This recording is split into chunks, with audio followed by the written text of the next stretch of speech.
Privilege disebutkan ya banyak berperan dalam hidup seseorang. Bahkan konon privilege itu juga menentukan nasib seseorang. Ya, privilege bisa menentukan nasib seseorang di masa depan. Nah, ada satu penelitian, coba buka kemarin, ada kemudian bagaimana dampak privilege ini juga terhadap kehidupan seseorang, terhadap nasib seseorang, bahkan terhadap ekonomi seseorang. Ya, dalam penelitian yang disebutkan dalam Semeru OR-ID, ya terdapat di sana efek yang sangat signifikan antara lahir dari keluarga miskin yang tidak memiliki privilege atau hak istimewa, akses dan lain sebagainya, kemudian terhadap penghasilan mereka di kemudian hari atau penghasilan mereka kelak. Nah, kalau kemudian dalam penelitian itu dari kesimpulannya disebutkan bahwa pendapatan anak-anak yang miskin setelah nanti dia dewasa itu 87% lebih rendah dibandingkan mereka yang tidak lahir dari keluarga miskin. Artinya apa? Artinya orang yang miskin yang tidak punya privilege, dia berpeluang besar untuk kemudian menjadi miskin. Orang yang miskin tidak punya privilege berpeluang besar untuk kemudian hidupnya susah lagi. Ya. Nah, ini apakah kemudian kaitannya dengan Kristen seperti ini? Walaupun kita hari ini mungkin sedikit naif, kita bincangkan tentang privilege yang kaitannya dengan hak-hak yang hak istimewa, kaitannya dengan dunia kerja, dunia yang sekuler, tapi kita coba ketarik dalam hal rohani. Ya, mungkin kelihatan naif, tapi kiranya kita juga mendapat berkat dari penggalian ini. Nah, Bapak Ibu, rekan-rekan, kalau kita lihat dampak begitu besar privilege itu dalam hidup seseorang. Ketika ada koneksi yang baik, ketika ada relasi yang baik dengan seseorang, orang tuanya punya koneksi yang baik, orang tuanya punya relasi yang baik kepada orang, maka otomatis atau setidaknya anaknya akan memiliki, setidaknya gampang mencari kerja, kira-kira seperti itu. Lalu kemudian kalau orang memiliki orang dalam institusi tertentu, dalam kemudian pekerjaan tertentu, memiliki relasi, jaringan, ya, sepertinya gampang. Apalagi kalau sampai itu dia adalah orang yang penting dalam sebuah institusi atau sebuah lembaga. Nah, lalu kemudian bicara tentang kalau orang itu memiliki jabatan, biasanya juga ke tempat ke tempat lain jauh lebih mudah dia aksesnya dan lain sebagainya. Belum lagi bicara tentang kedekatan emosi antara orang tuanya dengan orang-orang lain lagi. Intinya jaringan, intinya relasi. Lalu kemudian belum lagi kalau bicara tentang harta, ya. Harta atau kekayaan orang tuanya itu juga mempengaruhi terhadap anaknya itu dalam membangun usaha dan lain sebagainya. Dan orang mungkin lebih percaya kepada dia karena orang tuanya yang mungkin saja bisa dianggapnya bisa membackup dia, ya. Lalu begitu juga tentang keilmuan atau kepakaran tertentu. Dianggapnya kalau orang tuanya sudah memiliki keilmuan atau orang itu sendiri sudah punya keilmuan tertentu atau kepakaran tertentu, maka sudah otomatis akan berpeluang besar dalam suatu tempat-tempat atau suatu posisi-posisi tertentu yang dipandang tepat untuk orang itu. Karena apa? Kapabilitas tadi itu. Ya, karena tidak bisa dipungkiri, ya ada dan nyata terjadi di sekitar kita. Ya, yang penting korelasi tadi, ya, orang tuanya berpengaruh tadi itu. Ya, orang tuanya memiliki sesuatu yang bisa menjadi backup untuk anaknya. Orang tuanya punya uang. Dari sini kita melihat privilege, ya, itu memang nyata berpengaruh terhadap nasib anak-anaknya dalam tanda petik, ya. Nah, tapi yang coba kita lihat adalah kalau kemudian privilege selalu dikaitkan dengan konteksnya seperti ini, maka ya otomatis akan selalu membuat ketimpangan sosial dalam hidup seseorang. Ya, baik dalam bangsa maupun dalam masyarakat sekitar kita maupun dalam gereja sekalipun, ya. Kalau kemudian dia anaknya orang kaya, misalnya langsung dapat kursi yang paling depan. Kalau kemudian dia adalah pemimpin sebuah perusahaan, di gereja langsung mendapat tempat yang utama, ya. Enggak begitu juga. Ya, bahkan Alkitab pun tidak boleh membedakan-bedakan kasih kita kepada jemaat dan lain sebagainya. Nah, karena kalau kemudian privilege kaitannya dengan begitu, maka kasihan benar orang-orang yang dilahirkan dari keluarga biasa. Siapa yang mau? Siapa yang bisa milih kita dilahirkan dari keluarga yang seperti apa dan keluarga yang bagaimana? Tapi juga bagaimanapun juga ya, privilege itu ya nyatanya memang ada gitu. Ya. Baik dalam gereja sendiri maupun di luar sana memang ada ya. Karena itu kita lihat sebenarnya Alkitab ngomong apa sih tentang privilege? Satu daerah dengan bagaimana? Tidak kedengeran ya? Jelas kok Mas. jelas Kak, jelas. Oke. Ya, dari sini kita lihat, coba lihat sebenarnya seperti apa sih kata Alkitab tentang hal ini ya, tentang privilege ini. Sebelum lebih jauh kita masuk baca satu ayat, kita melihat dulu ada begitu banyak case. Sebenarnya kalau dibilang hak istimewa atau privilege itu dalam kekristenan itu sebenarnya tidak otomatis. Misalnya ayahnya yang hebat luar biasa, dia jadi raja yang besar, kemudian toh anaknya apa? Tidak bisa menjadi penggantinya, tidak otomatis kemudian langsung menjadi penggantinya. Kita lihat Jonathan, ya Jonathan bahkan bersedia istilahnya tahtanya itu diberikan kepada siapa? Yang dipilih Tuhan, ya. Dia harusnya punya bisa atau ada pada posisi yang bisa menggantikan ayahnya. Tapi toh juga Tuhan tidak menghendaki dia, justru Tuhan memakai Samuel untuk memilih yang lain. Nah, rekan-rekan hamba Tuhan, rekan-rekan Bapak Ibu Saudara, bukan hanya ayahnya yang hebat cari raja kemudian langsung otomatis menurun kepada anaknya. Begitu juga yang terjadi kepada diri Salomo. Ya, Salomo yang luar biasa hebat, ya, yang dipuja-puji, tapi anaknya toh juga Rehabeam juga dihina-hina bahkan dibenci ya, sehingga kemudian kita tahu kerajaan terpecah jadi dua. Artinya tidak otomatis, lagi-lagi tidak otomatis hak istimewa itu tidak otomatis melekat kepada anaknya. Tentu saja ada berbagai faktor dan nanti kita bisa lihat. Lalu kemudian anak Imam Eli ya, ayahnya begitu rupa melayani, lalu kemudian ya diberikan kesempatan oleh Tuhan untuk melayani, menjaga tabut di Silo dan lain sebagainya. Lalu kemudian diturunkan kepada anaknya, toh anaknya juga tidak bisa memanfaatkan kesempatan dan memanfaatkan kepercayaan itu dengan baik ya. Anak Imam Eli, kita tahu bagaimana kedursilaan dari anak Imam Eli ya, mengambil hak Tuhan, sesuatu yang dipersembahkan kepada Tuhan, mereka ambil duluan dan lain sebagainya sampai kemudian dikutuk oleh Tuhan ya, dihukum oleh Tuhan. Lalu kemudian kita lihat sebaliknya, misalnya kalau kita lihat dari konteks juru selamat, Tuhan Yesus itu lahir dari keluarga tukang kayu. Kalau ditinjau dari sisi privilege-nya, maka tukang kayu paling ujung-ujungnya jadi tukang kayu juga.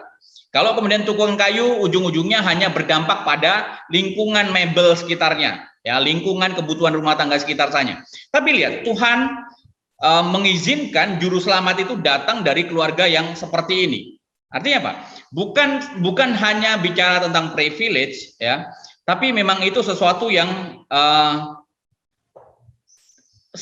bukan sesuatu yang otomatis seperti itu ya. Kalau kemudian jadi seringkali kita di frame kalau itu dari keluarga tidak mampu, otomatis kemudian dia akan menjadi orang yang tidak lebih dari keluarganya itu ya. Atau kemudian kalau dia berasal dari keluarga yang hebat, keluarga yang pejabat, ya kemungkinan besar anaknya juga akan menjadi pejabat.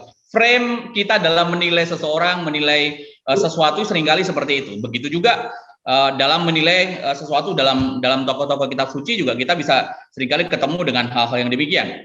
Nah, belum lagi bicara tentang nelayan ya, yang kemudian menjadi rasul, ada Petrus dan kawan-kawannya ya. Seperti kita tahu, Bapak Ibu, Petrus secara pendidikan, secara kapabilitas tidak pantas kemudian kalau dia itu jadi rasul yang kemudian boleh melayani mengajar dan lain sebagainya. Tapi orang yang kalau dari sisi hak istimewa, kalau dilihat dari sisi privilege-nya, ya paling besar dia akan berdampak kepada dunia nelayannya. Oke lah, Petrus menjadi nelayan yang hebat, disegani semua orang karena apa? Kepandaiannya dalam melayani, menjadi nelayan.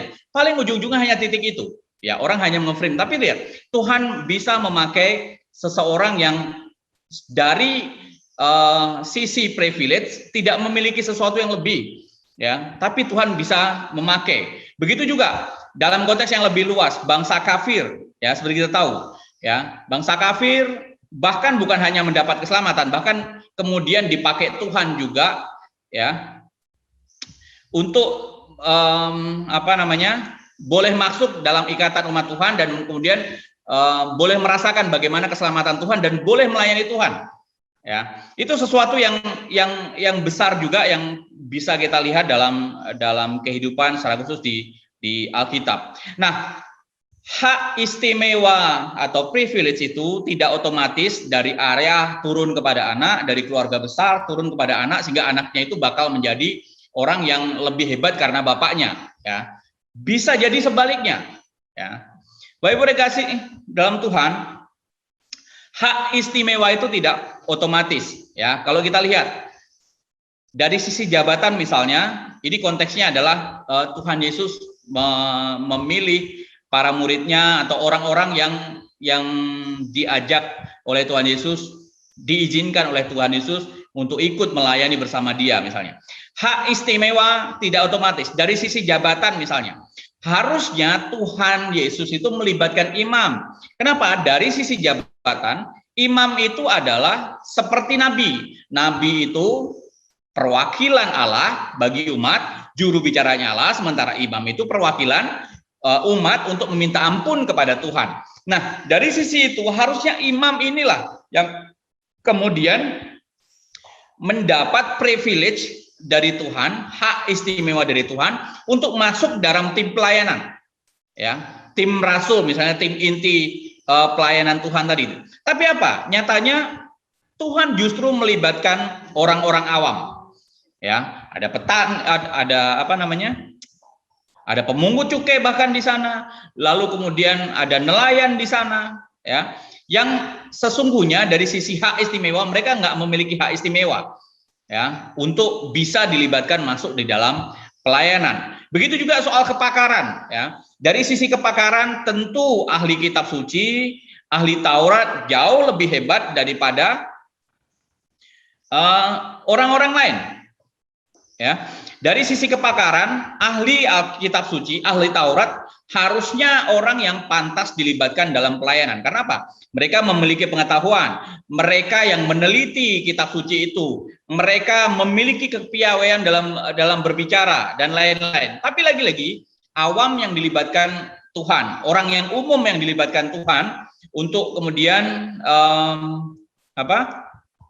masuk ikut dalam pelayanan Tuhan, ya. Lalu kemudian bicara lagi tentang kapabilitas, ya.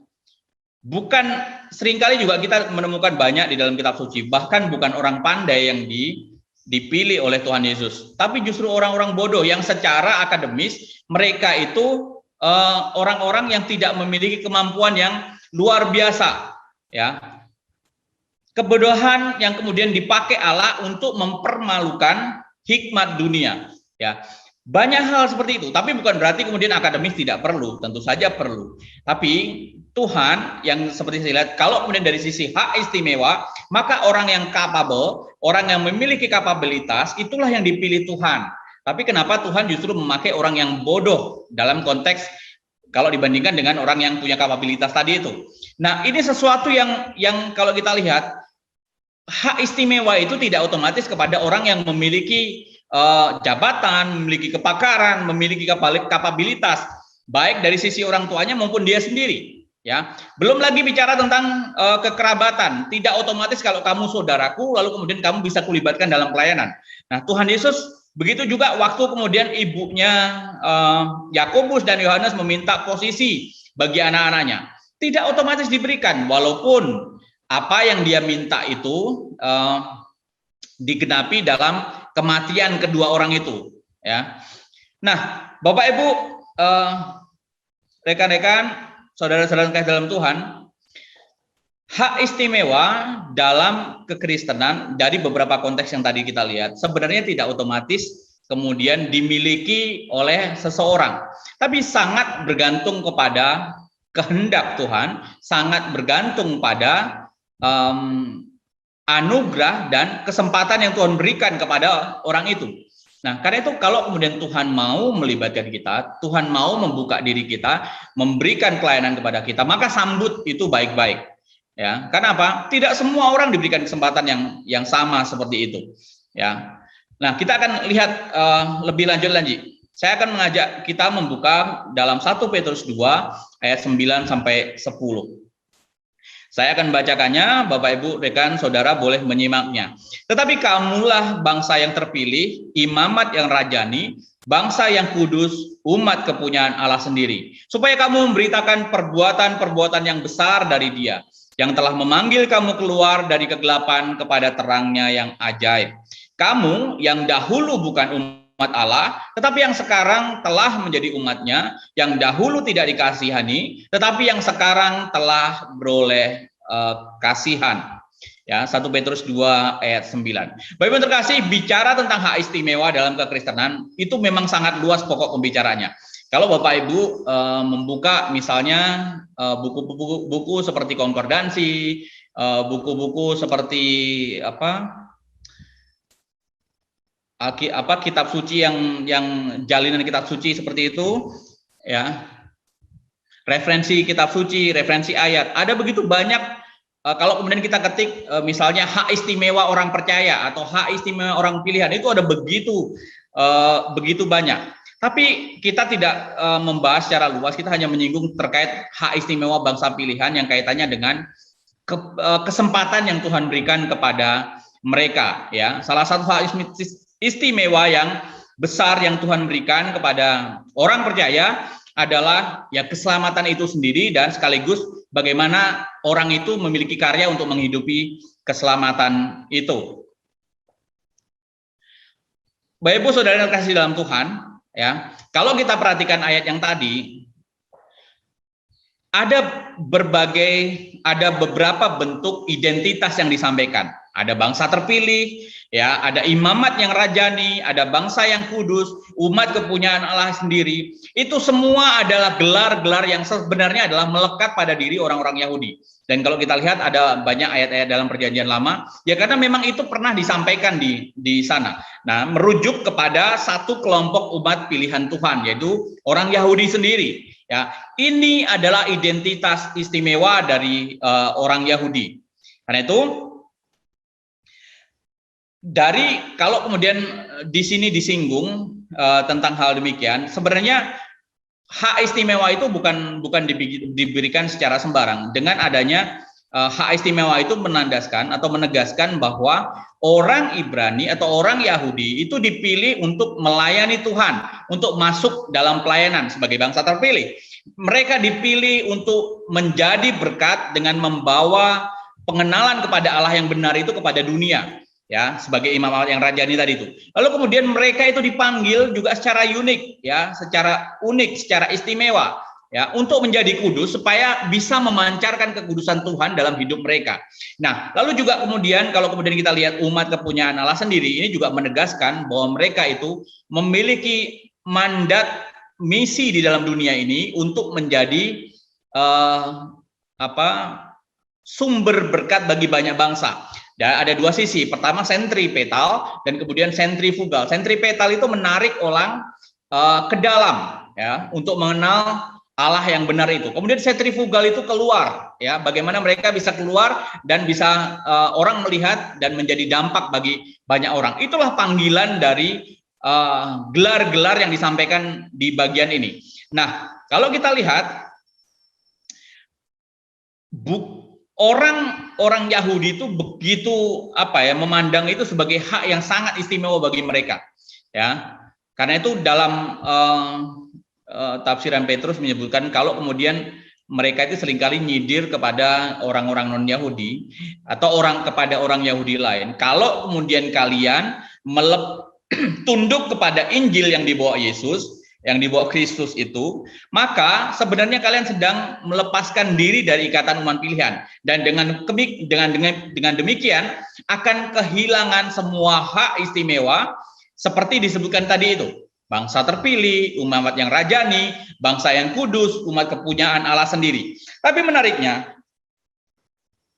hak istimewa kepada umat pilihan ini dituliskan Petrus bukan ditujukan hanya kepada orang Yahudi secara khusus, bukan hanya Israel yang pilihan, tapi juga kepada bangsa atau orang yang percaya kepada Tuhan secara umum. Memang surat Petrus banyak ditujukan kepada orang Yahudi, tapi juga bicara seringkali diangkat dalam konteks juga orang percaya. Ya, Bapak Ibu terkasih, kita lihat identitas. Ada dua identitas lama, kemudian identitas baru yang merujuk kepada orang percaya. Identitas lama, sebelumnya mereka itu hidup dalam kegelapan, tapi kemudian sekarang menjadi masuk dalam terangnya yang ajaib. Sebelumnya itu mereka itu bukanlah umat Tuhan, sekarang boleh menjadi umat percaya dan menjadi umat Tuhan. Lalu kemudian sebelumnya tidak dikasihani, sekarang mendapat anugerah untuk dikasihani.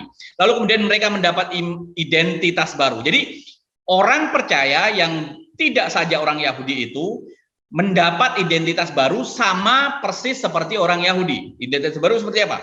Mereka adalah bangsa yang terpilih, imamat yang rajani, bangsa yang kudus, umat kepunyaan Allah sendiri. Nah, karena itu hak istimewa yang sebelumnya juga diberikan kepada Yahudi, maka otomatis juga diberikan kepada orang-orang yang non-Yahudi ini yang percaya kepada Yesus, ya. Bangsa yang terpilih tadi itu supaya untuk melayani Tuhan dan melayani sesama. Mereka yang imamat yang rajani itu untuk mengenalkan Allah yang benar kepada orang lain, kepada bangsa-bangsa lain, ya, menjadi bangsa yang kudus untuk mencerminkan kekudusan Tuhan. Lalu kemudian untuk menjadi umat kepunyaan Allah sendiri, ya, untuk menjadi berkat secara sentripetal dan sentrifugal tadi itu. Nah, artinya bukan saja orang Yahudi yang mendapat kepercayaan, tapi juga orang-orang non-Yahudi. Yang penting adalah orang yang percaya tadi. Nah, inilah hak istimewa tadi itu. Nah, karena itu dari sini kita bisa lihat hak istimewa itu sesungguhnya bicara tentang panggilan kepada orang percaya. Ya, baik itu Yahudi maupun non-Yahudi. Ya, yang mendapat panggilan juga panggilan serupa. Panggilan itu apa? Tadi di Petrus juga disebutkan, supaya kamu memberitakan perbuatan-perbuatan yang besar dari Dia. Perbuatan yang besar seperti apa? Bukan saja bicara tentang mujizat, tapi bicara Allah yang rela menjadi manusia, yang hidup seperti hamba, menjadi manusia sama seperti hamba, lalu kemudian rela dianiaya, mati, disalibkan, dan kemudian pada hari ketiga bangkit untuk menebus dosa-dosa manusia. Nah, hak istimewa inilah yang kemudian diberikan kepada orang percaya, ya, non-Yahudi, dan kemungkinan juga bukan kemungkinan, kita pun masuk di dalamnya. Ya, untuk apa? Untuk bersaksi, untuk melayani, ya. Itulah adalah hak istimewa yang Tuhan berikan kepada kita semua. Nah, hak istimewa itu dijelaskan Petrus ke dalam kalimat memberitakan perbuatan-perbuatan yang besar dari Dia, bicara tentang Injil tadi itu, ya. Karena itu bukan hanya orang yang Yahudi yang patut menjadi berkat, yang harus dan wajib menjadi berkat, orang-orang non-Yahudi yang juga percaya pun harus menjadi dan memunculkan berkat yang sama, ya. Sama seperti seperti definisi gereja. Gereja itu adalah dipanggil keluar, dikhususkan, ya, keluar untuk kemudian melayani, ya. Dikhususkan keluar untuk melayani, bukan di dalam saja, keluar sana, ya. Nah, untuk itulah hak istimewa yang diberikan Tuhan. Non-Yahudi yang percaya dipilih untuk melayani Tuhan. Yahudi yang percaya dipilih untuk melayani Tuhan. Non-Yahudi yang percaya dipilih untuk membawa pengenalan yang benar kepada Tuhan, dipilih untuk mengungkapkan kekudusan, menampilkan kekudusan Allah dalam hidupnya, lalu kemudian juga menjalankan mandat misi kepada dunia. Nah, kadang-kadang kita berpikir, kenapa bersaksi dan melayani ini sebagai sesuatu yang istimewa? Ya, kenapa bersaksi dan melayani dipandang sebagai sebuah anugerah yang besar kepada orang-orang yang percaya? Nah, Bapak Ibu, mari kita lihat. Seperti kita tahu, non-Yahudi itu adalah seringkali dipandang miring oleh bangsa-bangsa Yahudi. Mereka dianggap sebagai second class, ya, kelas yang kedua, ya. Mereka seringkali didiskriminasi, di-frame, di-labeling sedemikian rupa dengan kafir, dosa, dan lain sebagainya. Ya, bahkan dikatakan dalam Kisah Para Rasul dan disinggung oleh Petrus dalam Kisah Para Rasul yang ditulis oleh Lukas, bagaimana Petrus bicara kepada orang yang dilayaninya bahwa dia sebenarnya dilarang untuk bergaul dengan orang non-Yahudi. Ya, ini jelas. Lalu kemudian orang Yahudi seperti kita tahu tidak termasuk dalam hitungan umat Tuhan, tidak mendapat ketentuan-ketentuan yang dijanjikan sama seperti diberikan oleh umat Tuhan. Karena itu digambarkan dalam Alkitab mereka juga bangsa atau orang-orang yang sesungguhnya tanpa pengharapan. Ya, seperti kita tahu kalau kemudian orang-orang kafir, orang-orang yang hidup di masa itu, yang menghidupi aliran Helenisme, mereka itu percaya bahwa kalau kemudian orang itu mati, setelah mati itu ya mereka pergi dalam ketiadaan, tidak jelas kemana, pokoknya hilang saja. Ya, sekarang mereka eksis di dunia, waktu mereka mati ya menjadi tidak eksis, hanya begitu saja. Tidak ada harapan apapun, tidak ada sesuatu yang kemudian membuat mereka secara ekskatologis memiliki pengharapan. Nah, dengan kemudian datangnya Kristus, dengan kemudian Injil yang menyapa mereka, mereka menjadi punya pengharapan. Mereka diberikan hak waris kepada mereka melalui Injil yang disampaikan. Nah, kenapa hak untuk melayani dan hak untuk bersaksi ini merupakan hak istimewa dan merupakan anugerah Tuhan? Karena apa? Ini diberikan oleh Allah karena atas dasar kasih-Nya kepada bangsa-bangsa, ya. Bukan hanya umat pilihan yang dikasihi oleh Allah, tapi juga bangsa lain, ya. Bukan hanya umat pilihan yang dibenarkan oleh Allah, dalam konteks ini adalah Israel, tapi juga bangsa-bangsa lain yang diperkenan Tuhan, yang dipilih oleh Tuhan sejak semula, ya. Bukan hanya Yahudi sejati dikatakan dalam kitab suci, bukan hanya Yahudi lahiriah secara keturunan adalah keturunan biologisnya dari Abraham, tapi juga Yahudi yang sejati yang melakukan, yang hidup sama seperti hidup Yahudi sejati seperti yang dimaksudkan Tuhan. Lalu kemudian juga mereka pada akhirnya mendapat dan menjadi ahli waris sama seperti Yahudi juga. Ya, yang bukan hanya menjadi ahli waris, tapi juga diberikan kuasa untuk melakukan pekerjaan-pekerjaan besar dalam pelayanan mereka. Mengapa ini hak istimewa? Mengapa ini anugerah yang besar? Karena Allah, kalau dari lihat di sini, Allah memberikan ini semua kepada orang yang sesungguhnya tidak pantas mendapatkannya. Karena apa? Misalnya, karena kejahatannya, karena keberdosaannya. Mereka nggak pantas sesungguhnya mendapat. Tapi Allah memberikan kepada orang ini. Lalu kemudian Allah memberikan hak istimewa untuk melayani, untuk bersaksi ini, ya, untuk mendapatkan kuasa. Ini diberikan kepada orang yang sesungguhnya tidak termasuk dalam hitungan, ya, tidak masuk dalam ketentuan-ketentuan, apalagi ahli waris, ya, selain bangsa pilihan. Tapi Allah memberikan ini semua juga kepada mereka. Nah, inilah istimewa. Inilah anugerah itu. Ya, inilah kenapa ini disebut sebagai sesuatu yang istimewa. Nah, oleh karena itu, saya pikir kita semua juga masuk menjadi bagian di dalamnya. Kita ini bukan bangsa pilihan, bukan umat pilihan Tuhan, tapi dipilih Tuhan untuk mempercayai Dia, untuk percaya kepadanya, bukan karena hebatnya kita, tapi karena Tuhan yang merelakan diri untuk menyatakan diri kepada kita melalui orang-orang yang sudah ditentukan Allah, hamba Tuhan, ya, kemudian orang-orang tertentu yang kemudian menginjili kita dan lain sebagainya. Lalu apa yang kita perbuat? Karena itu penting menjalankan hak istimewa itu dengan baik dan tepat dan benar, ya, di dalam semangat dalam takut dan gentar kepada Tuhan. Ini penting. Ya, kalau kita baca dalam Roma 11 ayat 21 dan ayat 21, sebab kalau Allah tidak menyayangkan cabang-cabang asli, Ia juga tidak menyayangkan kamu. Tuhan bahkan berani memangkas orang-orang cabang-cabang asli yang sebenarnya digambarkan sebagai orang Yahudi asli itu. Ya, Tuhan nggak menyayangkan cabang-cabang asli untuk kemudian bisa menjagokan cabang-cabang dari pohon yang lain, yaitu orang-orang non-Yahudi.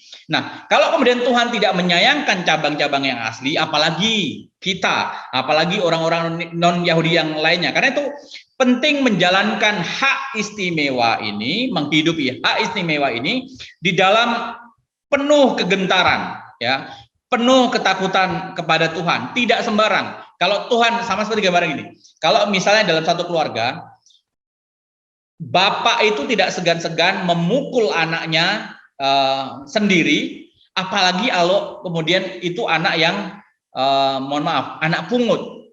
Ya, kalau anak sendiri saja dipukul, apalagi anak yang kemudian anak yang bukan anaknya dia sendiri. Ya, begitu juga dengan hal demikian.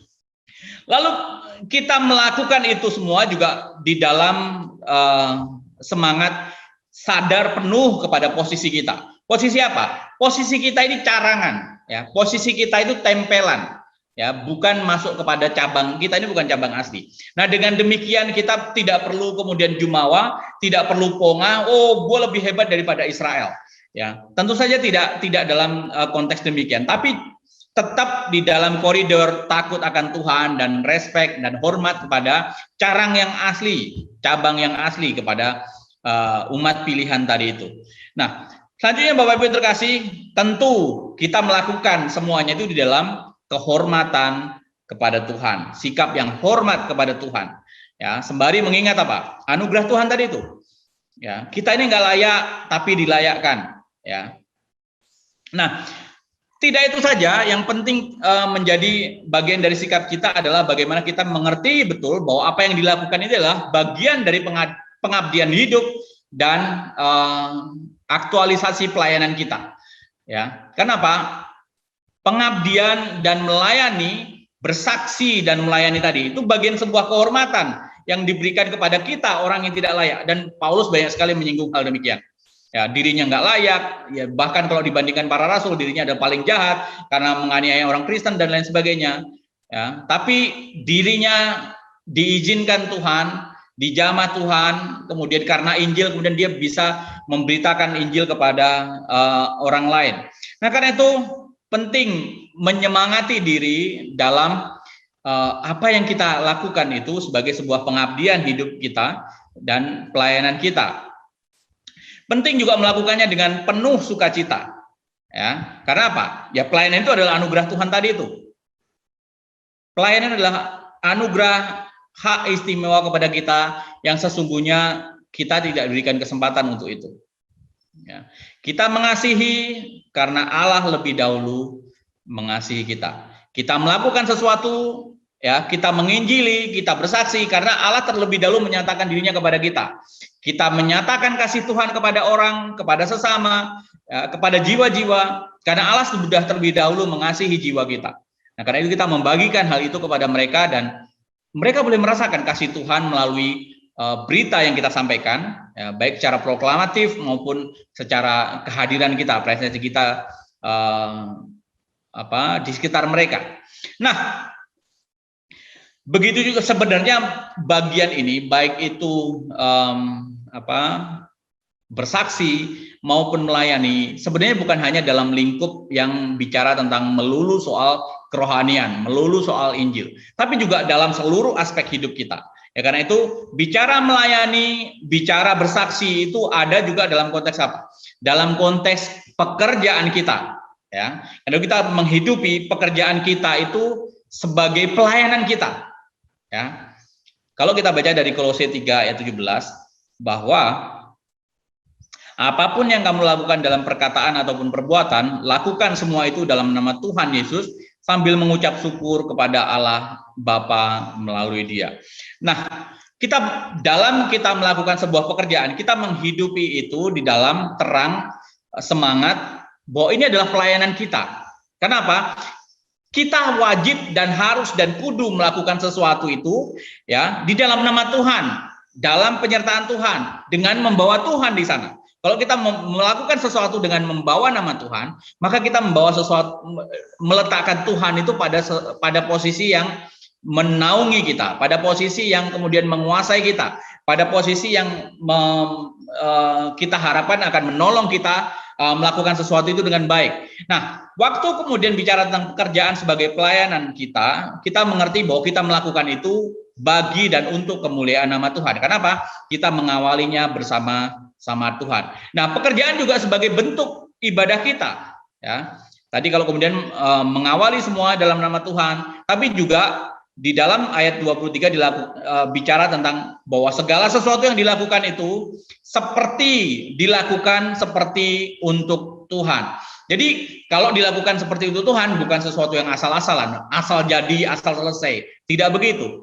Tapi kita lakukan dalam koridor kegentaran kita kepada Tuhan. Kita lakukan dalam koridor bahwa ini sebuah persembahan kita kepada Tuhan. Kita lakukan dalam koridor bahwa apa yang kita miliki, apa yang kita lakukan, ini kita haturkan sebagai sesuatu yang harum bagi korban kepada Tuhan. Karena itu bukan sesuatu yang asal-asalan. Kenapa? Tuhan menuntut kepada persembahan yang misalnya kalau kita bicara tentang korban bakaran, itu korban yang sempurna. Nah, apa yang kita persembahkan yang terbaik itulah korban sempurna kita. Karena itu bukan hanya bicara tentang penginjilan secara proklamasi, menceritakan Injil sebagai Yesus yang hidup, kemudian mati dan bangkit, tapi juga dalam pekerjaan kita, dalam presensi kehadiran kita di sekitar kita melakukan seperti untuk Tuhan. Itu adalah bagian dari saksi kita, bagian dari cara kita bersaksi dan melayani, ya, yang adalah